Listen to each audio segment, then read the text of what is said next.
What up, Tate Schoolers? Welcome to another great episode of Tate School of Fitness Corner Podcast. And on today's episode, we have my brother, Mr. Coach West, Mr. Quit a Commit, tapping in today to talk about fitness, talk about the business, talk about the ins and outs. Brother been in this game for a long time. Hopefully I'll be learning a lot from him myself.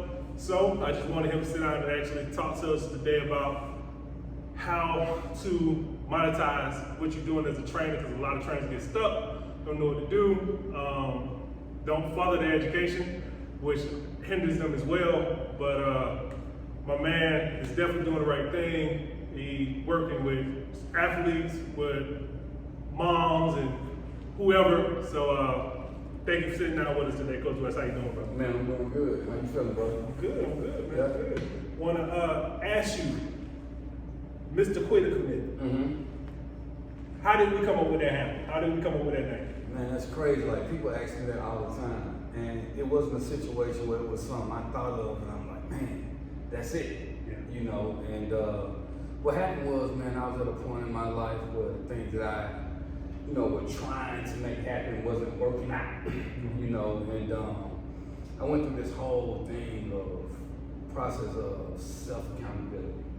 You know what I mean? When I had things failing in my life, like from a career standpoint, going through a failed marriage, and I was just at a point where everything that I was trying to do wasn't working out.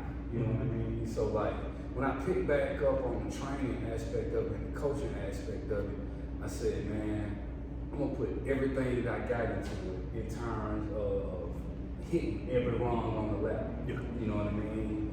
And I just said, man, you gotta make a decision. And this is me talking to myself. Mm-hmm. Either you gonna quit or you gonna commit. Okay. And that's how it came about. And it's been here ever since. Yeah. And so when did you start this business? Because again, we had a conversation outside of here. I know you've been there for a while. When did you start in fitness? Well, I had my first job out of college. I worked at a Gold's Gym. Okay, in Evanston, Alabama. Actually, it was a Gold's Gym that Kevin Green, the former Pittsburgh Steelers, or whatever. But I got into the business that way, and when I got into the business, training was not as developed as it is now. Mm-hmm. So I was more into sales, fitness manager kind of thing. Yeah. And to be perfectly honest with you, I just didn't like the business, at that time. I was never one that was really into fitness, what I'm saying? I was a strength, performance, athlete type of person. So, that's when I first cut my teeth, Mm-hmm. you know what I mean? And then from there, I got out the industry for a while, and I did some other things, and I was pretty successful at those things as well. But, what got me back into training is that I was waking up every day going to do something that I wasn't passionate about. You know what I'm saying? Yeah. And, from there, I enrolled in grad school, and, I went back to Jacksonville State University, and I was offered the opportunity as an assistant strength and conditioning coach, working with their varsity sports there. And I got involved in that, and, I found my wife. Mm-hmm. You know what I'm saying? Like something that I didn't necessarily have to have artificial motivation to attack every day. Yeah. And it's been progressively, getting better ever since. Mm-hmm. Yeah. And could you explain the difference between personal trainers and strength and conditioning coaches? Because some people just kind of think they all one and they're really not. Yeah, so I think and people ask me this every time I go on the show or whatever, but I think the main difference is that when you take up the discipline of being a strength conditioning professional, you actually are consumed with the process of human movement. Mm-hmm. You know what I'm saying? And like when I'm training people, I don't even see their bodies, I see skeletons. Mm-hmm. Because I'm coaching angles instead of coaching muscles. Oh, yeah. You understand what I'm saying? And in the fitness industry, everything is so outcome driven. Yep. I want to lose 20 pounds, or I want to gain muscle mass, or whatever the case may be. And I think it's the consumer's fault that it is as much BS in the fitness industry as it is, because if the consumer didn't want everything to happen in 30 days, 60 days, 90 days, we wouldn't keep coming up with BS products and BS initiatives. You know what I'm saying? Like, everybody got a challenge. Okay, 30-day challenge, no carbs challenge, no bread challenge, whatever the case may be. But you know, at the end of the day, the fundamentals are the fundamentals, and you got to get to the point where, you know, either you're gonna quit or commit. You're gonna make a decision to adopt a lifestyle long term, or you're gonna keep looking for quick fixes. You know what I'm saying? Because honestly, I didn't, in the beginning when I started, I didn't know the difference between the strength and conditioning coach and a personal trainer. But not knocking personal trainers, but I do feel like strength and conditioning coaches are better for you overall in the end because of the knowledge that they have to make for movement, like you said. You're going to be moving for the rest of your life, hopefully. You know, so why not learn how to actually move and use proper form and the angles and whatnot to make sure that you prevent yourself from having like injuries and unnecessary injuries. Because I see a lot of things in the gym, and I'm pretty sure you have in your time. Absolutely. When people do things, and you like, where in the world did they get that from? Right. And they're going to hurt. This is going to be injured, and that's going to be injured in probably about 6 months because they keep doing something incorrectly. And they never get corrected because, again, we in this business to make money, but a lot of trainers just really, it's all about money. So they don't care if their clients do moves wrong at all. They just like, let's get through this 30 minutes, let's get through this 45 minutes, and let me move on to my next client, which is not good. So I do recommend that individuals try to work with a strength and conditioning coach and see the difference for yourself, but learn how to move your body. You have to learn how to keep your body moving and moving correctly in the correct form. And see, that's the thing that I think is the biggest benefit of a program that a lot of clients don't necessarily connect with. When you come and train with me, okay, and you spend a year with me, or whatever, there's some things that you're gonna fundamentally know how to do. Okay? So if you fundamentally know how to do some stuff, a lot of the things that you thought were injuries and pains and that kind of thing, it wasn't necessarily an injury or, you know, anything that's wrong from an orthopedic standpoint, but it's movement dysfunction. You understand what I'm saying? And like once we get people to embrace proper movement, then they have a certain quality of life that's different. I'm talking about, I train people that are obese, you know what I'm saying? And they have not necessarily lost weight, okay? Because they got a certain lifestyle that they are addicted to. However, you know, even being somewhat overweight, they're more healthy from a movement standpoint that people who have ideal body types, like they pain-free, you know what I mean? Like, they move properly, they can do every lift in the weight room. And that's one of the things that I pride myself on is that once you spend time with me, you're gonna be able to do everything. You know what I'm saying? From a deadlift to a hang clean, to a front squat, to a back squat, to a bench press, or whatever the case may be. And I've heard people talk about other training programs. They're like, man, we do something different every day. Man, my training is good. Man, we touch every piece of equipment in the weight room. That doesn't validate a strong program. You know, and one of the things about, you know, what we call training a closed connected chain with your feet on the floor, whatever, is that, you know, you can do a squat or you can do a leg curl. You know what I'm saying? Both of them target. The squat, I mean, you know, the muscle plates of the legs or whatever, but the squat teaches you how to move because there's so much other stuff that you have to do to perform a squat correctly. And when you start dealing with people, you know, in older populations and that kind of thing, you start to see that balance improve, that coordination improve. You know, I got a client that's 65 years old, and he told me, like, man, you came in the gym, he was all excited. I was able to stand on one foot and put my shoe on. You know what I'm saying? Like, absolutely. That's a win for in terms of performance for somebody that's in that age group. Absolutely. Because again, that's things that you're gonna actually utilize in your lifetime. In life.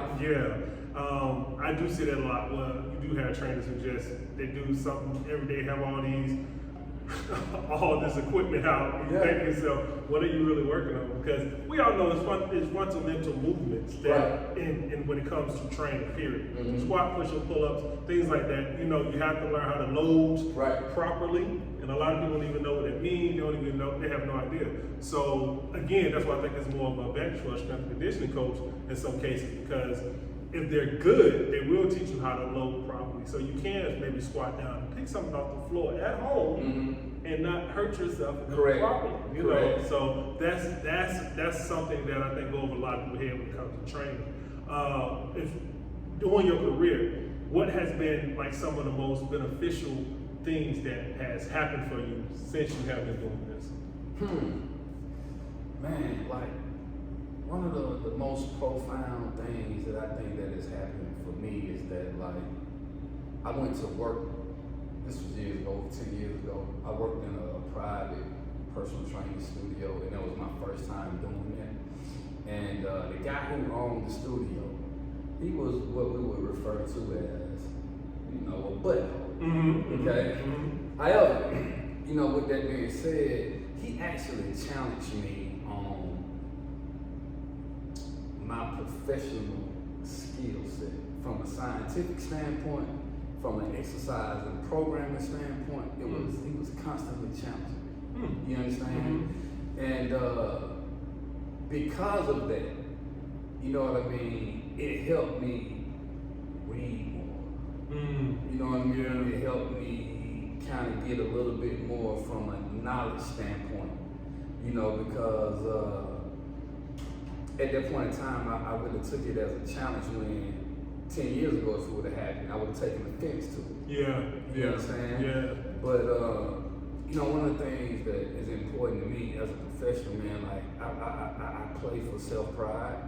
You know, I play for the name of the jersey that's on my back, and I play for my skin tone as well. And, you know, with that being said, is that I accept the responsibility of representing my culture in this profession. And take pride in being able to stand on any stage in the world with any profession. Yeah, because, and that's another thing too, because when you do see fitness, you may see the fitness models and stuff on Instagram or some of the, I don't know if the trainers are not talking bad about any people, but you know, they may have the aesthetic. But then when it comes to like the big name trainers, they don't look like us most of the time. You know?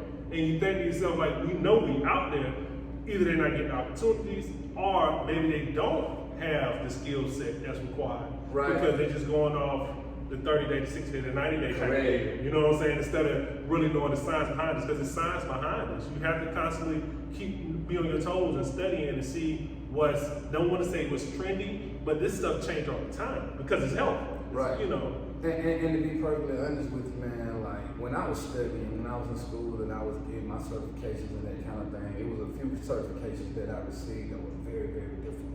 You know what I mean? Like the terminology, it was almost like the test was written in a way intentionally to confuse you.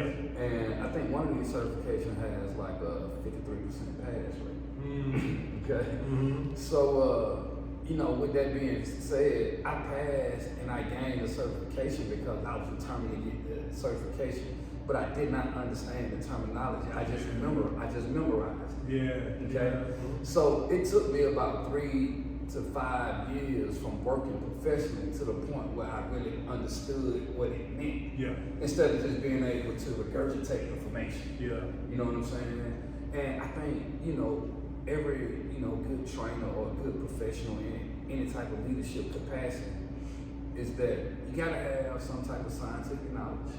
Okay, and in our profession specifically, the ability to be able to coach is underappreciated. Yes, it is. You know what I'm saying? And the next thing is that you gotta have good soft skills. You know, and if you put all of those 3 things together, you know, you're gonna have success in this business. The thing is that a lot of us, we don't necessarily choose this profession. You know what I'm saying? We just go to this profession. You know? And one of the things that set me apart on my journeys, man, is that I actually chose this profession. When I said I wanted to do this, I had no idea what personal trainers made. You know what I'm saying? Yeah. And at that time, you know, professional strength and conditioning was not as developed as it is now. So what was a strength and conditioning coach was a GA. You know what I'm saying? Or, you know, somebody that volunteered. Yeah. You know, but yeah. It has come along, you know, it's come a long way. Yes, it has. Yeah. Because I know when I played ball, the guy didn't even have a label as strength and conditioning coach. He was called I think like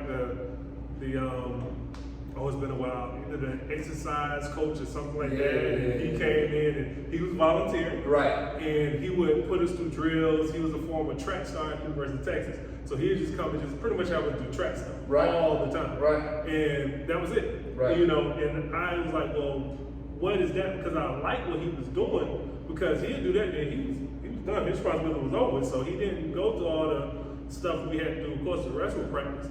But I never knew the name of what he was doing, and then later on I found out, oh, it's strength and conditioning coaches all across the country. Right. You know, bigger programs have them, and now mostly all programs have them now, because it's such a vital part to a team to have a strength and conditioning coach. Period. Because if you're not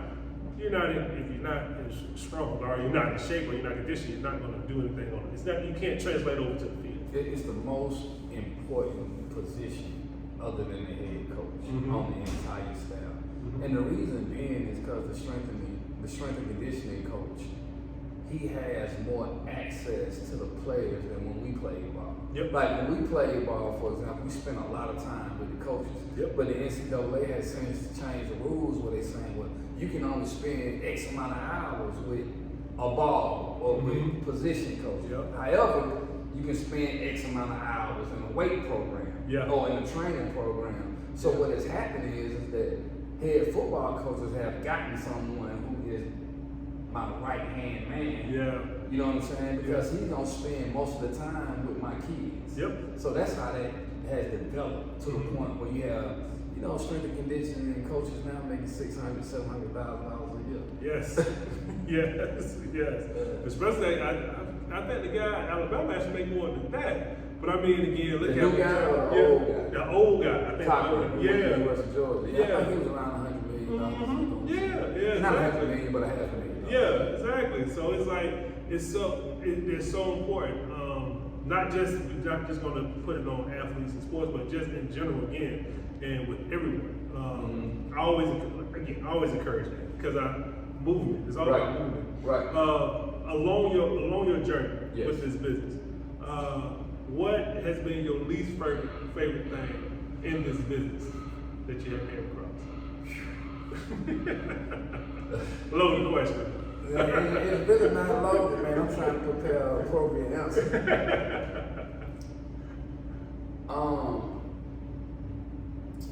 The most difficult thing, I think what people don't understand is that the frustration of dealing with people who may be motivated but uninspired. Yep. You said it. And I think what people don't understand, like in other aspects of our life, we talk about energy, we talk about speaking things into existence and that kind of thing. Yep. But for some reason, like when it comes to working out, when it comes to training, and I've been challenged with this as a coach, it's really like getting people to understand, like it's no way to do difficult things with a passive attitude. Yep. Now, how you express it that's authentic to your personality. You understand what I'm saying? But like, you can't just walk out of bed and do this. Yep. And it's a difference between participating in the exercise or a session and attacking that exercise, attacking that session or whatever. You know, and you know, one of the things I challenge my clients to is that you can't come here and just participate. Yeah. You have to open your mind up to retain information.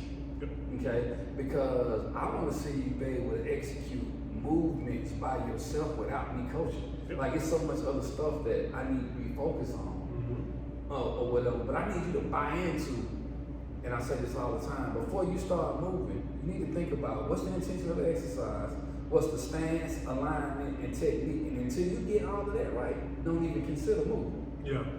Yeah.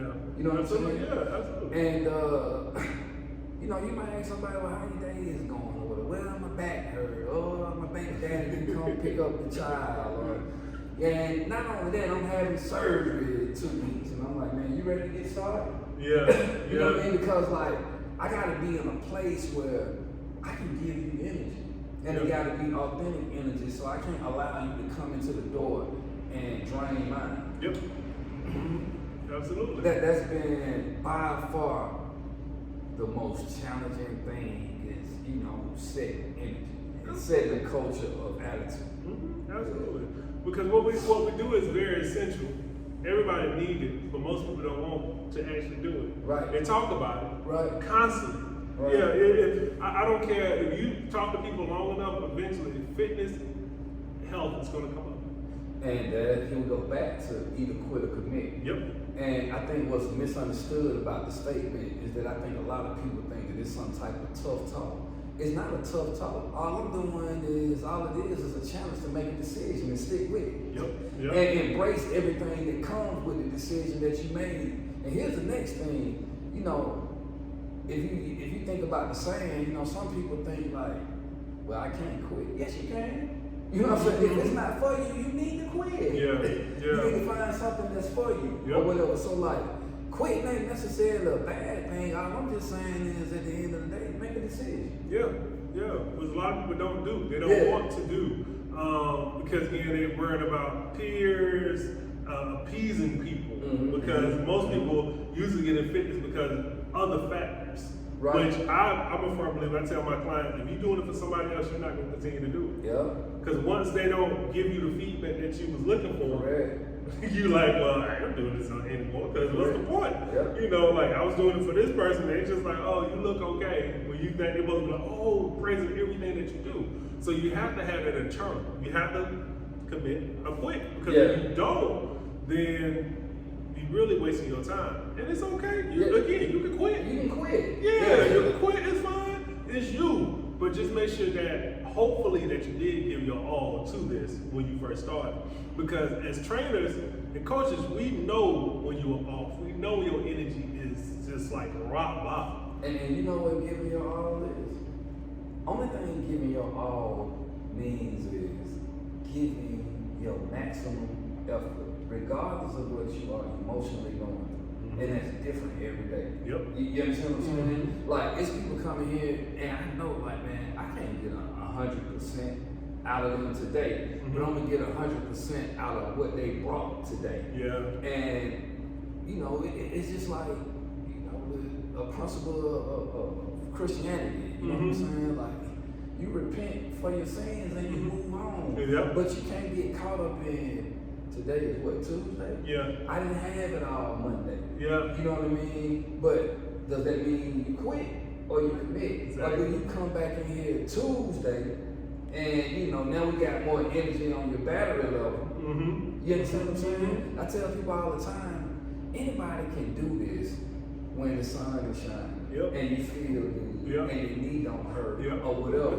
But I'm more concerned about what can you do when you're 65% today? Because you're gonna be 100 again. Yeah, eventually. Yeah, absolutely. Okay, Absolutely. but who are you when you're 65%? Who are you when you're 70%? Who are you when you just lost $50,000? Yeah. When you're going through something, you come When you're going through something. Yeah, absolutely. And you know, one of the things about life, man, is that we have too many people out here living life and expecting life to be burden free, okay, instead of building a stronger back. Yep, absolutely. Life ain't burden free for nobody.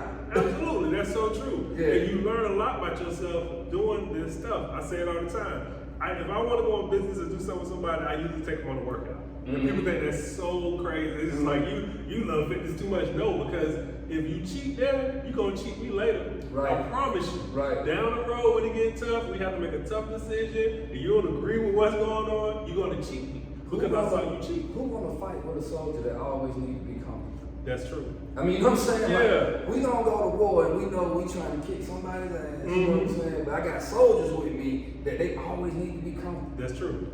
That is so true. No matter the fight, you don't have a fighter if you are attracted to comfort. Because it's not gonna always be. I mean, sometimes it's good, but when you come to work, you need to come to work. And again, wherever you are, that's what you need to bring. You're at 65%, give all of that 65%. Yeah. You know, don't be like, well, I'm at 65, but I'm gonna give you 30 because this is gonna happen. I gotta do this afterwards. No, while you're here, be present and give me what you have. That's Right. all I ask. Yeah, because the thing about it, I tell my kids this all the time. We coming back tomorrow. Yep. Or we coming back Friday. You know, and like, nobody has lost 20 pounds, you know what I'm saying, based on one workout. And nobody has become a world-class athlete after one workout. That's true. You know what I'm saying? That's true. Or have regressed that because they had a bad day. You know what I mean? Nobody's gotten fat from eating one donut. That's true. Nobody's gotten cancer from smoking one cigarette. That's true. That's true. What's the pattern and what's the habits? Absolutely. And you have to make sure that you have good habits, good patterns. Always. You got to, again, give your best, see what you're doing, point the finger at yourself, not everybody else. Because that's another thing in this industry. A lot of times I always tell my clients, now after a couple of weeks, don't come to me and say it's my fault. You haven't actually improved, you feeling better. Because 9 times 10, it's something that you're not doing on your end, I promise you. Because we know what we're doing. You know what I'm saying? Either some of us have been through this by ourselves, or we can actually give you a guide and say, don't take that left and take this right. Because we know what we're doing. You know? But see, actually, I encourage them to tell me that it's my fault. And I have a saying that everything is my fault. Okay. And the reason why I say that, because if I give you the opportunity, okay, for it to be my fault, it gives me a opportunity to be introspective about what I have done and what I brought to the table. Okay. And 9 times out of 10, if I open myself for it to be my fault, then you're going to see who fault it really is. That's true.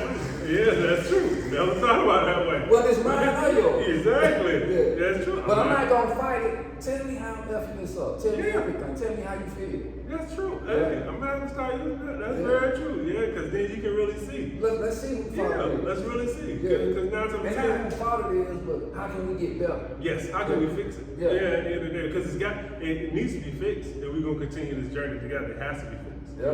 You know, I feel like this with a coach and training. This one is probably one of your most intimate relations that you're gonna have because we hear stuff that people don't even tell their own partners. Yep. Because again, we see you at a point where you are just exhausted. It's not pretty. Yep. You know, at all. You know, most people try to keep on a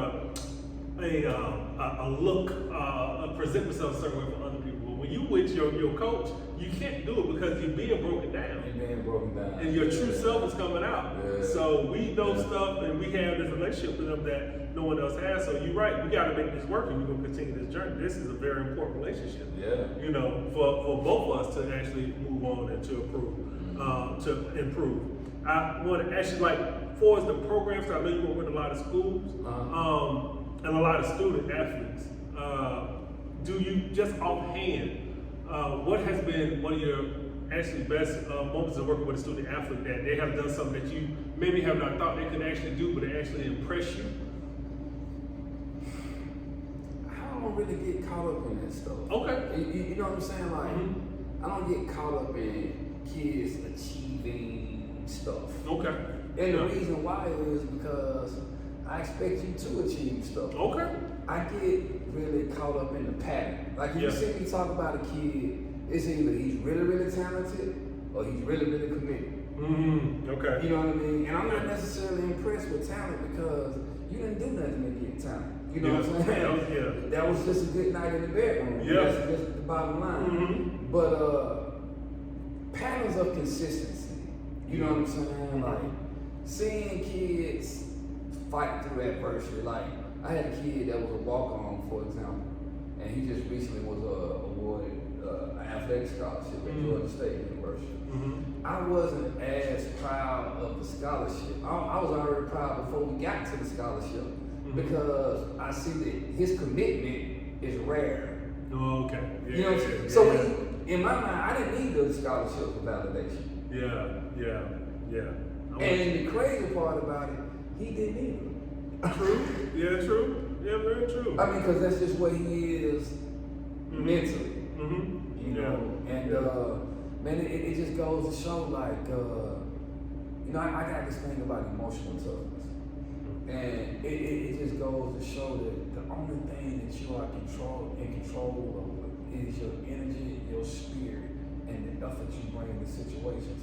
And I tell my kids all the time, if you focus on things that you have the most control over, okay, the universe will make things play out the way the universe wants it to go. Yeah. You know what I'm saying? It's energy, it's deposits, it's spirit, it's that kind of thing. It's not that somebody else can make a decision about your life. You have to force people's hand to where it's only one decision to make. Yeah. You know what I'm saying? Yeah. And like this particular kid, he was a walk-on or whatever, but like, man, you can't have it starting safety as a walk-on. It's just, you can't do it. Yeah. So his hand was forced. Mm-hmm. It wasn't about the scholarship. Yeah. It was more about just the commitment, the consistency. And this is what, I mean, you see what I'm doing, so you gotta give it to At me. some point in time, it got to happen, so we're not going to get emotionally caught up in that. Yeah, that's very true.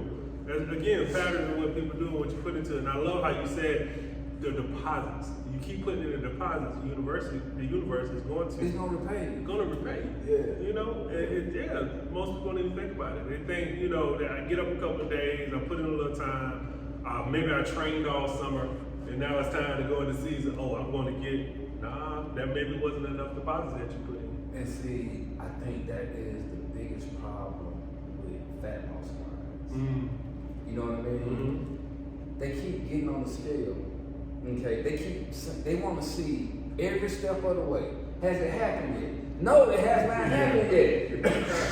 Yeah. Stop worrying about whether it's gonna happen and when it's gonna happen. Mm-hmm. You know what I'm saying? That's like somebody who get up work and go to work every day, and they don't have any passion about what they're doing, and the only thing they're passionate about is the money. Yep. So they constantly look, man, how much I made this week? Yep. Man, I hate this job. How much I made this week? Mm-hmm. You know what I mean? Did I get a bonus? Yeah, that's so true. They end up staying at that job that they hate so much because every day they're worried about the pay. They worried about the pay. Yep, and is it going to change? What they can do to change it? But then at the end of the day, they're not really just work. Just keep putting in the work. Absolutely. And see, that's the difference in what I call passion-driven people and pleasure-driven people. Mm. You know what I'm saying? Mm-hmm.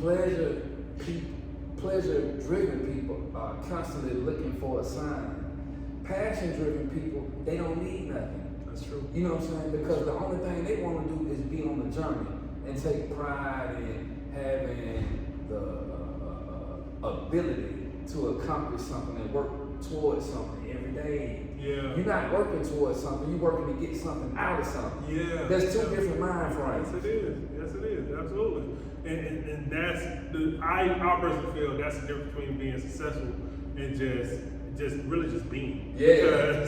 Because when you are always looking for the end result, you're never really going to get there. Even when you do get it, you're just like, you know, what did I do all of that for? Instead of just saying, well, this is what I love to do. Right. So this is why I'm doing it. Right. So this is why I get up every day and do it. Right. This is what I love to do. Right. So I think that is definitely a form of success than the pleasure driven. Because at the end of the day, you know, pleasure changes. Yeah. Very And then, you know, he'll be talking about kind of the same things that kind of go on with drug addict. Yep.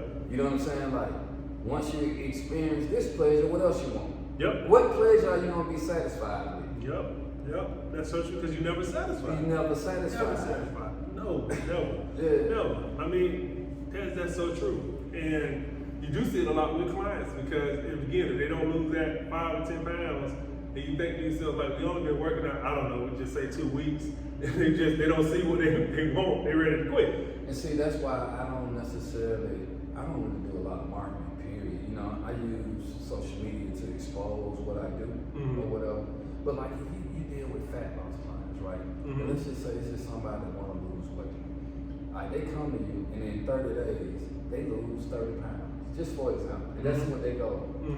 Well, they done. They don't have no more use for me. That's true. That's true. That's so true. Because they're like, I done got it. I lost weight. Yep. I I'm done. Exactly. They're not thinking about actually the lifestyle and maintaining this and their health. They just was trying to get that 30 off. But unfortunately, a lot of them will end up gaining 60 back because they never got the lifestyle. They just was doing what you was telling them to do for those 30 days. They didn't really probably even take in anything. They just was doing it. So as you're building your business, one of the biggest concept of business is customer retention. Yep. So if your focus is fat loss clients, let's just say you're a great fat loss guy, you're dealing with people that you only don't see until they lose weight. They don't see any value in your program other than losing weight. I don't want them. That's true. Yeah, that's I don't want true. them. No, and you working twice as hard because you always got to you have to stay constantly promoting your business because you are going to get to the point and they are going to lose weight. So then they're going. Yeah, they're going forever. So now you got to keep that coming back instead of people who want to just say, well, no, I want to learn, I improve overall. Right. With movement and whatnot. And those individuals are going to stay for a while. They're going to keep coming back and bring other people. And I think like that has been key to my customer retention. You know what I'm saying? Like, I got some people that have been with me over 10 years. Nice. You know what I'm saying? And I'm talking about the husband, the wife, the kids. The wife would probably call me before she calls the husband if she have a flat tire. You know what I mean? And one of them told me is that they look at training as health insurance for their health insurance. Yeah, absolutely, because that's what it is. Like I said, we are very essential. Like when everything was last year and it was shut down and that. I get it, I understand what's going on, but then they opened other things back up that I thought we could have waited. Like the Blue Flame? Yeah, like the Blue Flame was open. Then I tried to go to the park, and the park was locked down for the COVID. I had no understanding how the Blue Flame could be open and how the park could not be open. It made no sense to me. Exactly. It's just so true. It's like they opened up, they was shutting down gyms, the whole gyms, but I'm thinking to myself like, first off, mental health. Because everybody last year was heavy for a lot of folks. So mental health is already jacked up. Physical health jacked up. And you have gyms shut down. You have people like ourselves either doing virtual training, or some people just didn't train at all. I was trying to find a way. All you had to do what you had to do. Man, I didn't stop. Yeah, I didn't stop. Yeah. I didn't stop. I changed the way that I did it, but I didn't stop. I just didn't stop. Yeah, I wasn't gonna stop for something I didn't understand. And not only did I not understand, there's a whole lot of people that didn't understand.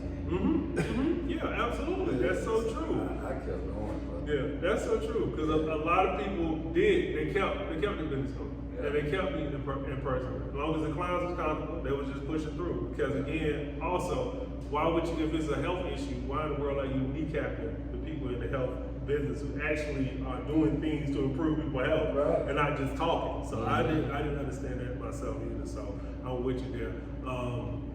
I want to ask you well, so you already said that you didn't stop, you kept pushing. And I already know how passionate you are about health. But when did health really become, because you say you didn't get into it to be a personal trainer, but when did health really become like a thing in your life? Like you was like, health is this important. When did that moment happen? Are you talking about on a personal level or professional? Personal. Actually both, but let's start with personal.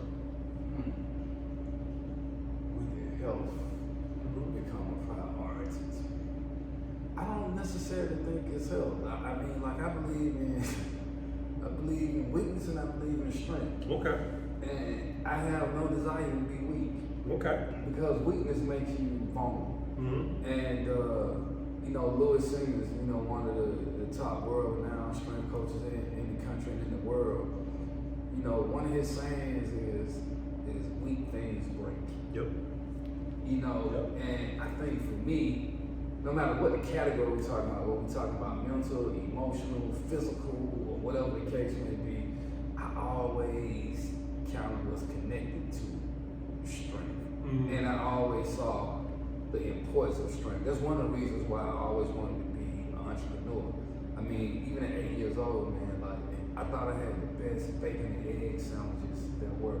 And I wanted to open a restaurant that just only served bacon and eggs, But like, with that being said, it was something innate in me that always wanted to be in control of my own destiny. Yeah. You know, Yeah. and even playing on, various sports teams, playing football and that kind of thing. I just never kind of like followed Yeah. leadership. Mm-hmm. Okay? And what I mean by that, I mean some of us, we wake up one morning and we say, I want to be a leader. Yep. And some of us become leaders based on our actions, not our thoughts. That's true. Yeah. Okay? So if you're thinking about being a leader, I didn't want to, it wasn't organic to me. Yeah. Yeah. Yeah. You get what I'm saying? So, it was just something about, man, I didn't want to be vulnerable. Yeah. Even when my mind was not where it was supposed to be in terms of maturity, I looked at getting money as strength, even as a young man. It wasn't that I was in love with the money, I was in love with the strength. Yeah. No, I'm with you. I'm definitely with you. Yeah, because especially in capitalistic society, that is strength, the money. I mean, people try to say, oh, it's not, and try to come up with things, but we all know that's the movers and shakers. Because if you look around, especially the city we live in, Atlanta, money, gentrification, these buildings that they pop up, money making all this happen. Things moving along and changing. So that's. I think in our culture, man, and I'm talking about specifically as Black people, and we can say this is good and this is bad, and whatever the case may be. Every one of us has an opportunity to get rich in this country. Yep. You know what I'm saying? Like, Yep. no matter how effed up you might think it is, okay, you can actually get rich here. Yep. Yes, you can. Yes, you can. That is so true. Just talk to somebody on the way down here about that earlier. Yes, you can. Because if you put yourself in the right circles, put in the work, you can do it. But you have to put in the work. It's not gonna fall in your lap. And the reason why I brought that up, man, because it's so many people that are born in situations, born in countries, born in government, in certain governments, where if you are this person, you come from this family, yeah, not gonna happen. it's not gonna happen. Yeah, that's true. It can't happen. Yeah. At least not here. Yeah. You can go somewhere else and make it happen, but you just cannot get here. That is so true. I mean, in America, you can be discriminated against as a black man. You can encounter racism. You can encounter all kind of stuff. You can still become rich. That's so true. Because a lot of them who are, they tell you stories where they still get. I mean, things. I think a couple of years ago, Oprah was being somebody followed her in the store. Like it's freaking Oprah. Right. You know what I'm saying? So it happens. But she is also a billionaire. She's a billionaire. So that is so true. You have an opportunity to do. It's the same thing with this. You have an opportunity to do whatever you want to do if you commit to it. Yeah. You want to be rich, you got to commit to it. Right. No matter what, and you can be rich.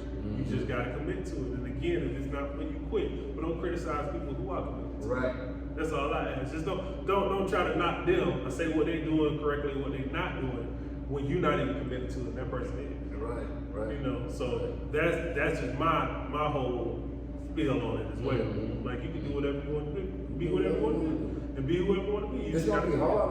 You know what I'm saying? But, I mean, it can be done. Absolutely. Yeah, it can be done. And it's being, people are making it happen right now. Before I let you go, if the people want to train with you, like how do they set up sessions? How do they contact you? You can go to MrQuitterCommit.com, okay, and for private coaching, what happens is that we take $100 deposit, okay? We take that $100 deposit, we book your assessment, okay? You come in, we do a movement screening, we kind of get an idea of what you can tolerate, what type of programs work best for you, and what we're really considering here is joint health. It's not necessarily about, your cardiovascular conditioning or how strong you are. I mean, again, with the program here, we try to make that intersection between some physical therapy principles, personal training, you know what I'm saying, the methodology of strength and conditioning. So, and the reason why we charge a deposit, man, because you know people will say, Coach, I'm coming on Thursday. I'll put you on the slot. You know, I'm gonna show up. I got something for you. And you know, like to be honest with you, man, like if $100 is a problem to you, you really don't have nothing to talk about. You're not my client. Yeah, that's true. That's true. Another thing, and we did talk about this, but since you brought it up, you have to know your clientele and the trainer. You have to know. Like if you can't train everybody, right? Because you're gonna burn yourself out. You're never gonna actually be able to do this for a living, because you're taking everything and cutting everybody deals. Right. So if your clientele, if they can't come up with $100, then you're right. I don't need to talk to you. Period. You have nothing to talk about. Yeah. You know? Period. And I mean, like for example, I work a half a day on Fridays. I work a half a day on Saturdays.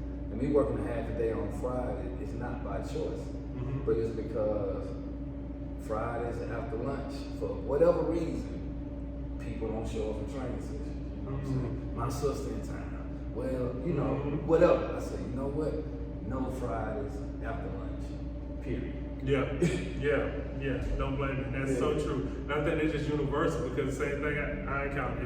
If somebody, I know if somebody booked on Friday or Saturday, and it's after probably 10 a.m., they probably not gonna show. They gotta be very committed, because something's gonna come up. They was out too late, family in town. Something's gonna come up, and you just like, I done set my whole morning aside for you. So that is so true. I don't know what it is. They have to be very committed people. And I'm gonna tell you another thing. Once you spend a lot of time in this industry, and I don't care what industry you're in, if you work by appointments, by paid appointments for a time block, my whole life is a calendar. You understand what I'm saying? I can, I got 2 hours on Saturday for friends, you know what I'm saying? I need to go to a little cousin birthday party. Everything is a schedule, you know what I mean? Absolutely. And that's the quickest way that I see people burn out. Okay? Because let me be perfectly honest with you. Nobody can coach good all day. No matter how good you think you are, you can't coach good all day. Human. Human. You're gonna be tired. You know, the product is not gonna be as good as it was just say in the morning as it is in the evening. And I don't think people understand that. You know, they really don't understand, because they think you are a robot. Because you say you're a coach. So that's what you're supposed to do all day. Like, no, I'm tired. So after 5 o'clock, you want to do an 8 p.m. session? Come on. Like, you know, those are kind of like, it gotta be something very, very, like, you have to be very, very special about something for me to say at 8 p.m. Because usually I didn't really shut down, and I'm trying to just relax and decompress like everybody else who's been working all day. And I'm getting ready for the next day. Exactly. And you have to understand, like, I train in groups. You know, well, my athletic training is in groups or whatever. So, just like you saw when you came, it was like 6 or 7 kids. I can't go off the dome. Exactly. You know what I'm saying? Exactly. Especially when, I'm trying to get them to a certain place. So when I get off work, I'm at home writing programs. Absolutely. And I think they're not used to that, because they're used to individuals who are just going off the dome. Like they don't know that I write your stuff up. I may not have that in front of me. But trust me, I know what I'm doing. I know what we're going to next. And I might deviate from it. You know what I'm saying? Like whatever I write down or whatever, it could change. You know, and one of the things that I've learned too, man, is that like you gotta have room when you write prescriptions to be able to call an audible. You know what I'm saying? And you have to be able to do that on the fly. Absolutely. You have to, because again, like you say, that person may come in at 65%, and this program, it may not work with you today. We might have to change something up. So I gotta have that. I gotta be able to call that audible. Absolutely. But I like that you brought that up, because a lot of people who work with trainers and coaches, they don't understand that we do put in that time. They think that once they pay their money, that it's just like, okay, they about to go ahead and freestyle. This is not a freestyle competition. You know, we have to, that's why we did the assessment. In the beginning. So once I do the assessment, then I know what we can do and where we are as the weeks progress. But this is not something, for trainers who are trying to get in this is not something that you can just put on autopilot. You know. And one of my mentors, he told me, man, he was like, in this profession, if you don't have a system, you don't have anything. That's true. Yeah, speak on that. That is so true.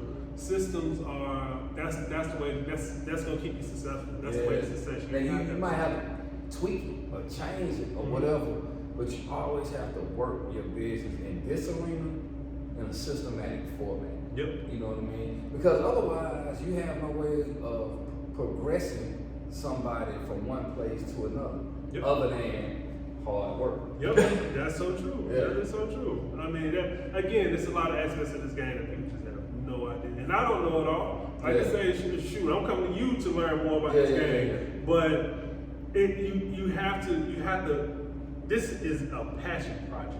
Mm-hmm. Like when people love saying everything, oh, this is my passion, but this truly is, because if you don't love this, you will not survive. And on the outside looking in, like, people think it's easy. Mm-hmm. And you know, I've done a few other things in my professional life or whatever, but the demand of this from an emotional level and dealing with people, and not even the emotions of other people, but my own emotions. You know what I mean? And like, you always got to be on the platform or in the gym floor to perform. You like, everybody else get to say they got a headache or I don't feel good or my mama died or whatever. I don't get to say that. You gotta push through, because you have a commitment. Like I always tell my clients, if I call out, if I change our time, my appointment, something majorly have to be going on. Because usually I'm there, they don't know it. I don't feel well. Maybe I lost a family member that I'm not telling you about. I'm just having a horrible day, but you won't tell. You cannot tell in the training, because I'm giving you what I have. I'm giving you what you paid for constantly. So you're right. We all constantly perform. We constantly perform. We have to make sure that we are on our game, regardless of what. So it's true. It does. It takes a lot out of you, especially if you're not emotionally tough. Right. If you're and not, you have to be very skilled at drawing boundaries. Yes. In your personal life and in your professional life. You know. Absolutely. And like growing up, man, like I played for some really, really great coaches. I'm talking about some Hall of Fame coaches or whatever. And I was thinking the other day, I was like, I see why they was cussing so much. It seemed like they were mad all the time.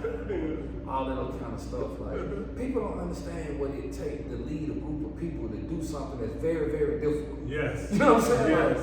Yes. It's very difficult. Very difficult. Yes, it is. Yes, it is. And we talking about the variety of ages as well. So it's like if you're dealing with kids, middle-aged people, and elderly, like all of this too. You trying to lead these people in a way to improve them. That takes a lot. You know, you have to change it up, because it can't be a blanket where everybody's the same. You can't tell everybody's the same. It doesn't work that way. So you may be able to get away with a little bit more with the younger group, and then the older group you got to talk a whole other way. You got to speak a whole other way. So it takes a lot. It's a lot of adjustment. There's a lot of people skills as well. Absolutely, man. If you don't have them, you're not gonna make it. It's so many pitfalls in this business than just saying that. I hear a lot of trainers say, well, my stuff didn't work because of marketing or something like that. No, they ain't got nothing to do with it. No. It's about you as a person and how you handle these situations and what you put into it, what you bring.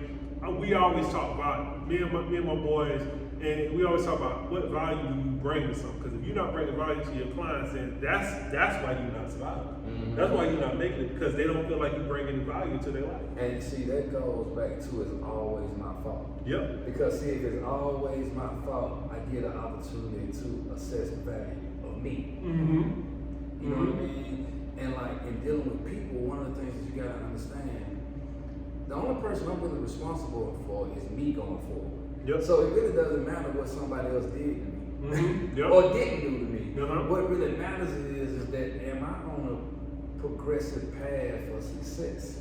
And the only way I can stay on a progressive path for success is to be focused on me getting better. How did I F this up? How did I get this right? And what I need to do to improve. Absolutely. That's true. Absolutely. Well, again, if you all want to sign up, great session, a great coach, great man, MrQuitToCommit.com. Yep. Yeah, sign up, man. You won't regret it. Movement. Twice I have seen this man working with people, and I'm impressed because again, because I know, and I know people throw this around, but it's true because if you're a trainer, you can walk in the gym and look at other trainers and know off top they don't know what they're doing. Now you know that's so true. You don't say anything because it's not your place, but you can walk in that gym, you be like, what the hell is going on in here? But I just keep it to myself personally, just move on because it's none of my business. Yeah. But when I first came down here and I saw how he was running the Adult PE, which is another great program, I was like, yeah, he knows what he's doing. And I've been in a lot of spaces, in a lot of places in Atlanta, Georgia, with a lot of trainers. Yeah. And yeah. I appreciate that, bro. Yeah, and before we go, you brought up Adult PE. Mm-hmm. Man, Adult PE is the best group fitness, small group training situation in Atlanta. And I'm not saying that just to promote my program. It's one thing to say certain things, mm-hmm. but it's another thing to really believe it, even mm-hmm. if I'm wrong. Mm-hmm. You know what I'm saying? Exactly. And like, I would put our small group training program against anything that you have experienced in the city of Atlanta. Yeah. So if you're interested in Adult PE, that information is on the website as well. Yeah, and I appreciate the fact how organized it is. Because again, you know from your system of having it up on the screen and on the board, you know what's next, you know what you need to do. Right. So I don't have to keep reminding you. Because a lot of people use that excuse as getting extra breaks and things because I don't know what to do next, but it's right there in front of you. Right. You know, like it's on the screen. I'm showing you show them what to do, and just that alone is above and beyond a lot of other trainers in this city because people don't know. Yeah. You know what I'm saying? And it forces them to take accountability for their awareness. Yep. Well, if you don't know, why you don't know? Exactly. Okay? And when they get it right, if you be in here, I tell people all the time, well, why you didn't tell them I just wasn't coaching it good enough? Mm-hmm. You know what I'm saying? Like, it's my fault again. Yep. I wasn't coaching it good enough, but you got the concept, right? Yeah. Let's move on. Exactly. That's so true. Yeah. But Adult PE, definitely dope. Y'all check it out. Thanks again for giving us time, man. Learned a lot. Not just about training, but about life. Yeah, So, man, I appreciate it, man. And I'll be talking to you. Yeah. All right.